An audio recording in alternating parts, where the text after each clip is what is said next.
आपके सामने है जो उसने मुझे डाटा दिया हुआ था, मैंने आपके सामने लिख दिया है। तो देखें गाइज, VAN की उसने हमें वैल्यू दी हुई है। मैंने आपको बताया था स्मॉल VAN और कैपिटल VAB के दरमियान क्या फ़र्क होता है, यानी VAB के दरमियान क्या फ़र्क होता है गाइज। इसको हम इस तरह से भी लिख सकते हैं, VAB स्मॉल भी लिख सकते हैं, इतना फ़र्क नहीं होता। तो गाइज ये बराबर होती है हमारे पास 120 √3 का एक तो इजाफा हो जाता है, और VAN अगर इसकी जनरल फॉर्म लिखी जाए तो ये बराबर होती है V peak into 0 degree angle, और इसकी जनरल फॉर्म लिखी जाए VAB की तो इसकी जनरल फॉर्म होती है √3 VP इंटू 30 डिग्री एंगल। तो देखें ये 30 गुना एंगल जब बढ़ा है यहाँ पे VAN का, तो लिहाजा इसका एंगल भी 30 गुना बढ़ना चाहिए। देखें √3 तो मैंने डाल दिया V पीक के साथ, तो 30 गुना अगर हम बढ़ाते हैं इसका एंगल तो ये 60 डिग्री पे आ जाएगा। तो लिहाजा ये हमारे पास VAB की वैल्यू आ गई। ठीक हो गया गाइस, ये मैं आपको चीज़ समझाना चाहता था। अब मैं यहाँ पे जो समझाना चाहता हूँ, इंडक्टेंस के क्रॉस हम इम्पीडेंस कैसे फाइंड आउट करेंगे। हमें 2πL का फार्मूला लगाना पड़ेगा, सॉरी 2πFL, साथ में पता है आपको J लगाना पड़ता है, यानी ये इसका फार्मूला J⍵L। तो ओमेगा 2πF के बराबर होता है, इस वजह से तो J तो वैसे का वैसे ही रहेगा। 2πF अगर 60 को इससे ज़रब दें तो ये 377 बन जाता है। तो L की बात की जाए तो वो 20 मिली है, आप इसको कैलकुलेट कर लें।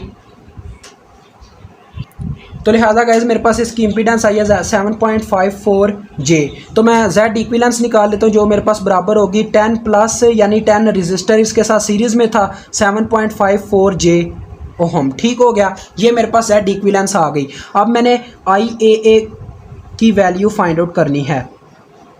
ठीक है गाइज, ये वैल्यू मैंने फाइंड आउट करनी है। तो ये वैल्यू मैं कैसे फाइंड आउट करूँगा, बात यहाँ पे आती है।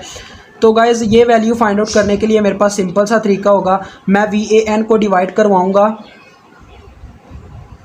आपको पता है किस पे डिवाइड करवाना है मैंने VAN को, Z इक्विवेलेंस पे।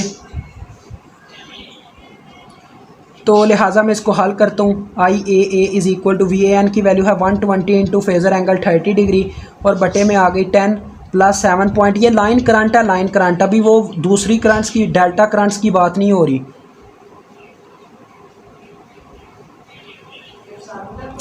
गाइस एक और बात आपको बताता चलूँ, हमने लाइन इम्पीडेंस लाइन करंट्स जब निकालनी है ना, तो हमारे पास 3 लाइन्स पे करंट जारी होती हैं, क्योंकि ये डेल्टा वाई कनेक्शन होता है। तो हमें इसकी इम्पीडेंस को 3 पे डिवाइड भी करवाना पड़ता है, यानी इसका फार्मूला ये बनेगा हमारे पास, ये आप चेक कर सकते हैं, ये फार्मूला बनेगा। तो इसको आप अगर करते हैं हल तो आपको आंसर मिलेगा 3, ऊपर जाके मल्टीप्लाई भी हो सकता है, या आप इस तरह से भी कैलकुलेटर पे पुट कर सकते हैं। चले मैं निकाल के दिखाता हूँ आपको इसका आंसर क्या आता है। तो लिहाजा गाइज मेरे पास इसका आंसर आ रहा है 28.74 into phasor angle minus 7.01 ampere. तो ये तो मेरे पास आ गई लाइन करंट। अब इसी के थ्रू मैं फाइंड आउट कर लूँगा दूसरी करंट्स, यानी IBB ICC। तो देखा आपको याद होगा IBB में कितना फ़र्क आता था, इसमें फ़र्क होता था 120 डिग्री का, -120। तो इसमें -120 करें तो ये बन जाएगा -127.01 डिग्री एम्पेयर।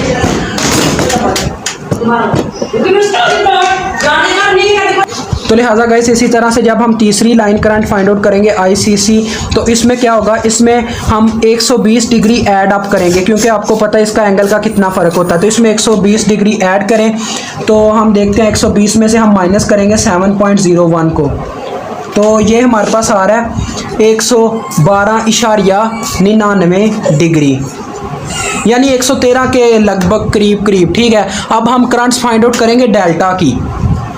तो डेल्टा करंट्स हमने कैसे गाइज फाइंड आउट करनी है, उनका नाम होगा IAB। तो उसके लिए वोल्टेज भी VAB ही इस्तेमाल होगी, और इम्पीडेंस भी टोटल इस्तेमाल होगी, क्योंकि ये डेल्टा की हमारे पास करंट है 7.54 J। टोटल हमारे पास इसकी इम्पीडेंस इस्तेमाल होगी। इसको 3 पे डिवाइड नहीं करना पड़ेगा, ये लाइन इम्पीडेंस थी जो हमने फाइंड आउट किया है। तो 3 लाइन्स है तो 3 पे डिवाइड तो करना पड़ेगा, लेकिन यहाँ पे नहीं करना पड़ेगा। VAB की वैल्यू पुट करें जो हमने निकाली थी 120 √3 into 60 degree divided by 10 plus 7.54 J। इसको कैलकुलेट कर लें अपने कैलकुलेटर पे।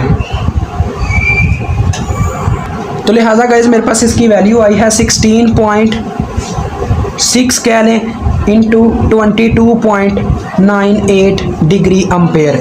अब मैं इसी तरह से बी सी फाइंड आउट कर लूँगा, जिसमें मेरे पास उसी तरह से गाइस फ़र्क आ जाएगा -120 डिग्री का।